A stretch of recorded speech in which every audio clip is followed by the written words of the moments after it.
Magkakaroon nga ba ng labanan ang mag-amang Jack at Yujiro? At sa video nga na to ay aalamin natin yan kung magkakaroon nga ba sila ng labanan katulad ni Baki at Yujiro. Pero syempre kung bagong visit ka pa lang, baka naman, huwag mo na din kalimutan like ang video na ito. Maraming salamat.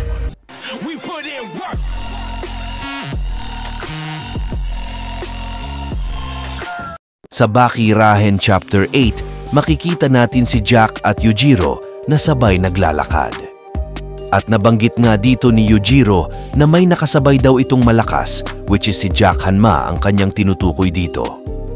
Ang ibig sabihin, inamin ni Yujiro dito na malakas nga itong si Jack Hanma. At isa din sa nabanggit ni Yujiro dito sa pinaka-history nga daw ng pinakamalakas in terms sa bite skill, ay eto nga daw si Jack Hanma. At hindi naman din lingid sa kaalaman natin na special skill nga ni Jack ang bite. At sa palagay ko, naging masaya ang naging reaksyon ni Jack dito dahil almost 21 years bago niya marinig sa ama nito na malakas nga daw siya. Kung ako tatanungin, palagay ko magkakaroon ng laban ng Jack at Yujiro dahil hindi naman lingid sa kaalaman natin na si Yujiro nilalabanan nito ang malalakas. At sa susunod nga na Chapter 10 ng Baki Rahen this January, makikita nga natin dito si Kosho na kung saan naghahanda sa pakikipaglaban kay Jack. I think yung magiging laban nilang dalawa, sasaglitin lang ito ni Jack dahil alam nito na manonood si Yujiro dito. Kumbaga, magpapa-impress ito para lalong manabik si Yujiro sa kanya. At isa din sa aabangan natin after ng laban ni Jack kay Kosho ay yung round 2 nila ni Pickle. Dahil natalo si Jack noong unang laban nila, baka magkaroon ulit ng pangalawang laban si Jack at Pickle. Kumbaga gagawin ni Jack para mapansin siya ng mapansin ng kanyang ama para labanan siya nito. If ever matalo nga ni Jack si Pickle sa pangalawang pagkakataon, baka magkaroon ng interest si Yujiro na labanan na nga itong si Jack Hanma. Dahil nakakapagtaka nga lang yung pinakita ni Itagaki sa Chapter 8 ng Rahen. Anong point?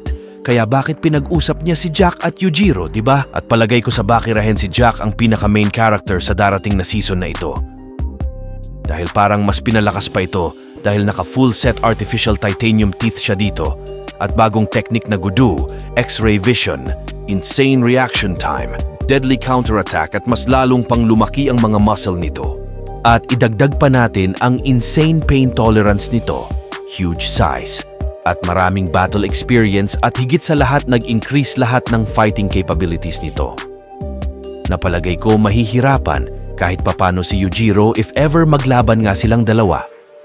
At baka may posible mag-awaken yung demon back nito against kay Yujiro at hindi naman lingid sa kaalaman natin na special skill nga ito ng mga Hanma na wala si Jack. Dahil kung babalikan natin yung kinalakihan ni Jack, hindi ito lumaki sa puder ng mga magulang nito. Malay natin mag-awaken nga ito kapag naglaban silang mag-ama. Unlike kay Baki na si mismong Yujiro ang nag-training dito simula bata, kaya siguro na-awaken agad ni Baki yung demon back nito. Malay natin in the future ma-awaken din ni Jack yung special skill ng mga Hanma since Hanma din naman siya. Ano sa palagay nyo? Father? That should have been me in there! Sa mga hindi pa pala nakakaalam kung ano ang demon back, ito yung magkakaroon ng hugis demonyo sa likod ng isang tao at magkakaroon ito ng umaapaw na lakas. Exclusive lang ito sa mga Hanma. Kumbaga kung sa Dragon Ball tinatawag itong super science skill nila, Goku. At kapag naka-demon back ang user, becomes many times stronger than tier level. Increase in physical strength, speed, endurance, stamina, and more. At isa pang interesting fact, kapag naka-demon back can absorb any hit, which normally produces enough force to shatter wall. Additionally, user can dish out amount of damage in return. So imaginein nyo na lang kung magkaroon si Jack ng demon back. He is already strong enough to send Pickle flying with one punch. Or kahit si Sikorsky kung naka-demon back si Jack, malamang one punch lang din. At imagine such a power increase many times. Imagine his bite power increase many times.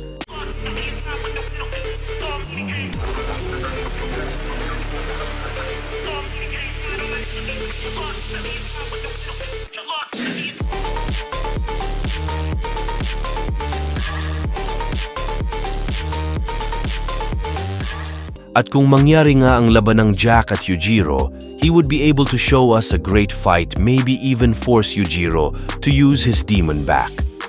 At kung mangyari man din ang activation ng demon back ni Jack, Yujiro will not ready for such an instant power-up from his son Jack Hanma. Pero syempre hindi ko din ma-imagine that Yujiro losing, but I'm pretty sure Jack is more than capable of causing big problem to his father. Pero syempre mauuna nga yung laban nila ni Kosho sa Baki Rahen. Marami pa tayong aabangan sa character ni Jack sa Baki series. For now, we're going to wait and watch. Good food, good drink, women, money, fame and glory. I've given up on all those things. There's only one thing that truly satisfies me. I want to be strong. That's why I abandoned everything else. I was always training, even to the point of incontinence. I pumped so many drugs and roids into myself I nearly died. I wanted to make myself bigger, so I had my bones lengthened, and I got taller. But that cost me unbelievable pain.